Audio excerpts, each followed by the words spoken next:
It's my pleasure now to introduce our two masters of ceremonies, Dr. Ji-Chan Kim and Ms. Katrina Wellborn. Dr. Kim is Associate Professor of Psychology and a Program Director at Liberty University, Lynchburg, Virginia, where he teaches courses on research methods, statistics, forgiveness psychology, and moral development, among others. Dr. Kim was one of the recipients of the 2019 Provost Award for Excellence in Research Mentorship at Liberty University. Dr. Kim served as president of Virginia Association for Psychological Science in 2021. His research focuses on the psychology of forgiveness. Ms. Katrina Wellborn is a second-year master's student in counseling psychology at UW-Madison, where she will be starting an internship at the university's mental health services. Ms. Wellborn is a member of Dr. Enright's research team on agape love and forgiveness. Her other areas of research interest include life transitions and the college experience, which is the focus of her thesis. Our Masters of Ceremonies, Dr. Ji-Chan Kim and Ms. Katrina Wellborn.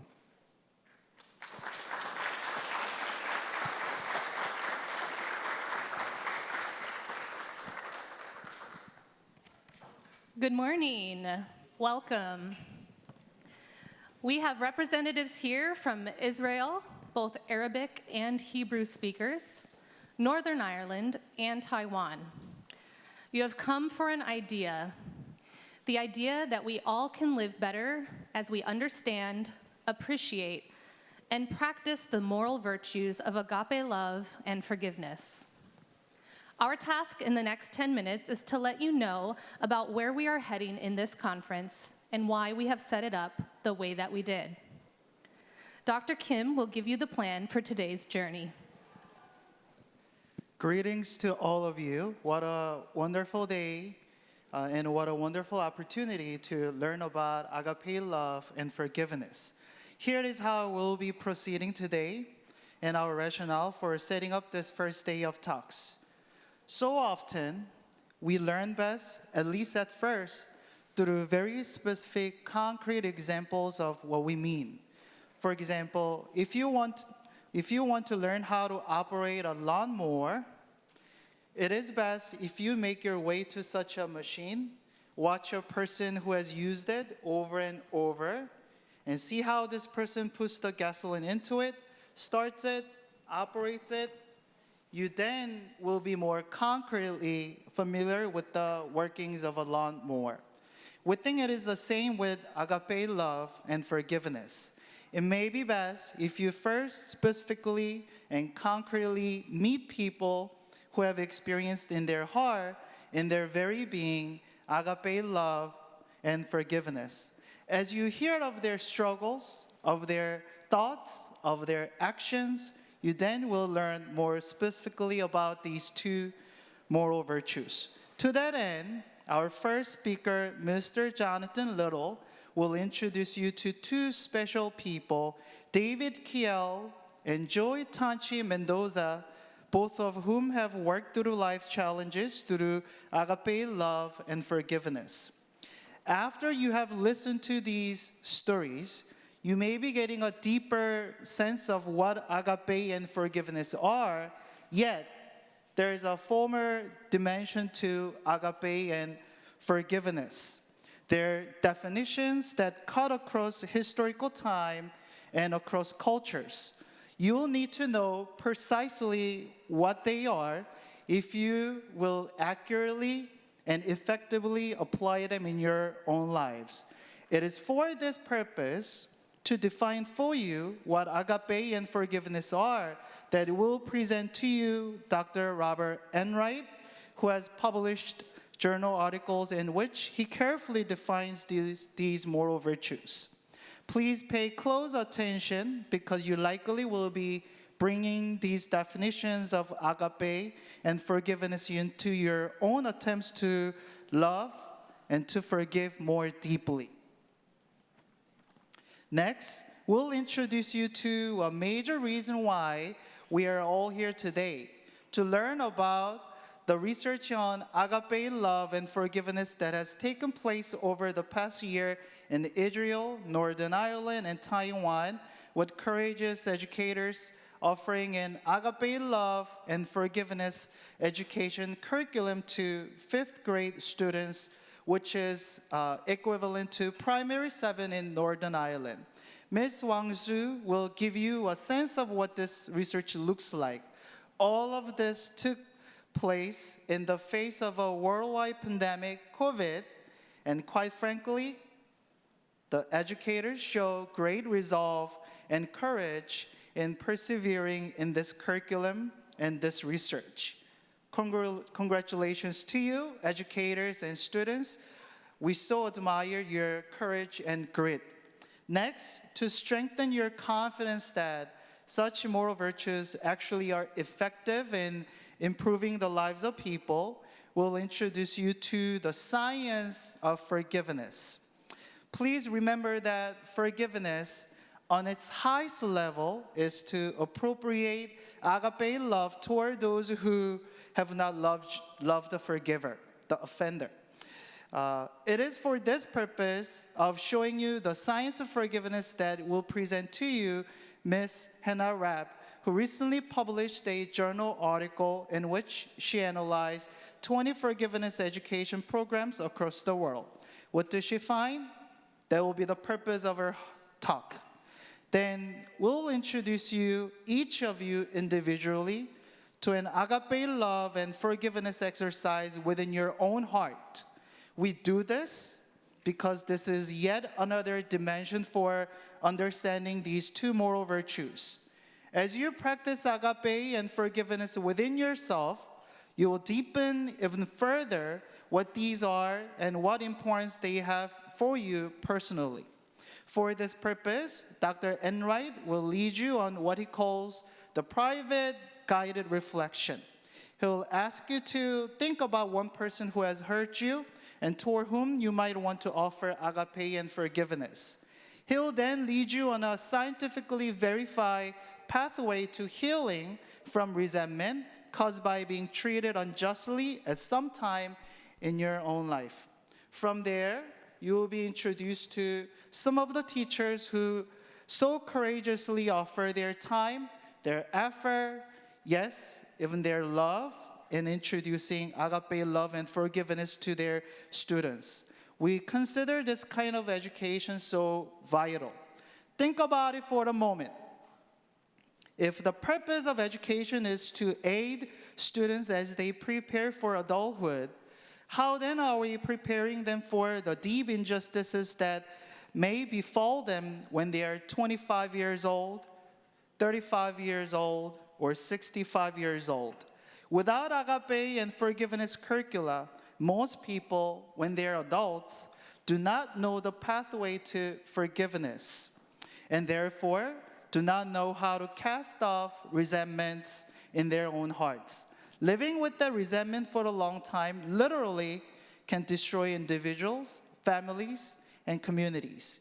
These teachers are laying the foundation for these students to know how to cast off that resentment so that it shrinks, allows for more psychological health, more healthy families, and more vibrant communities. We need forgiveness education, and we need it now. For this purpose, we start with two teachers from Northern Ireland, Mr. Cormac McCabe and Mr. Philip Lavery, who will introduce you to lessons 1 through 3 of the Agape Love and Forgiveness curriculum, which the 5th grade students were taught in the past academic year. Next, you will be introduced to one Hebrew-speaking teacher from Israel and one Arabic-speaking teacher from Israel. Ms. Oid Hakim will describe lessons 4 through 7 in the Agape Love and Forgiveness curriculum. Ms. Maisalon Kial would describe lessons 8 through 10 of the curriculum. You then will be introduced to two teachers from Taiwan, Miss Chun Chuen Man and Miss Yo Ichun, who will describe the final part of this curriculum, lessons 11 through 14. You then will have seen how educators from across the world have expertly applied the ideas in this curriculum for good. The challenge, of course, for all of us is this. How then can we appropriate this curriculum in our own families and communities for good? We end today with a breakout session to give all of you a chance to share your views on what you have learned so far regarding these two virtues. After we get back together as a whole group and share what was discussed in the breakout session, we'll end for the day. I now will turn over the microphone to Ms. Katrina, who will explain our thinking in setting up day 2 of our international conference. Thank you, Dr. Kim. Day 1 has a lot. I hope you're awake and ready. I'm going to briefly cover what we're going to do tomorrow on day 2. Day 2 of our international conference is deliberately designed to be different from day 1. On day 1, we will have learned the basic principles of agape love and forgiveness and how these can be directly applied to children. Day 2 will have the theme of what we call innovations. By the word innovations, we mean that which builds upon the basic principles, extends them, adds variety, and stretches our thinking about agape love and forgiveness. The first innovation tomorrow will be a presentation by Dr. Suzanne Friedman, in which she will show you how to effectively teach about forgiveness in a much shorter time than 3 months. She has found a way of consolidating this kind of teaching into 1 month with excellent results. How she has done this will be described tomorrow. The second innovation tomorrow will be how to do that, which is a very difficult challenge. How to integrate agape love and forgiveness into an entire system. The presentation will be by Dr. Judith Aldaba, the Assistant Superintendent of Schools in Manila, the Philippines. She has begun to make forgiveness education a part of schooling across many schools in the Philippines. How can this happen? Especially when school systems seem to be so overburdened with such requirements as mathematics and history and other subject matters. We will learn from her tomorrow. Next, we want to challenge you in the audience to ask the question, how can I integrate agape love and forgiveness into the systems of the workplace or school or house of worship? A breakout session is reserved for this kind of exchange of ideas regarding this important question. Our next innovation comes from the well-known psychotherapist, Dr. Paul Coleman, whose book, The Forgiving Marriage, is a classic in the field. He will share with us strategies for bringing agape love and forgiveness into families. You then will hear from Mr. Sylvester Jackson, who spent time in a men's maximum security correctional institution. So often, rehabilitation within corrections can be an enormous challenge. You will have the opportunity of listening to how a forgiveness intervention in the correctional institution transformed Mr. Jackson's heart to such an extent that he now is out of prison and is an advocate for others who have damaged hearts because of prior abuse from other people. This will be followed by a panel discussion with Dr. Friedman, Dr. Aldaba, Dr. Coleman, Mr. Jackson, and Dr. Enright, in which they will exchange ideas for assisting you, our audience participants, in going back to your communities and planting the life-giving themes of agape love and forgiveness in your own communities. We end with one more important innovation, the establishment of what we are calling the loving and forgiving community that can be directly applied in families, schools, workplaces, and houses of worship for long-term impact for children, adolescents, and adults across many years.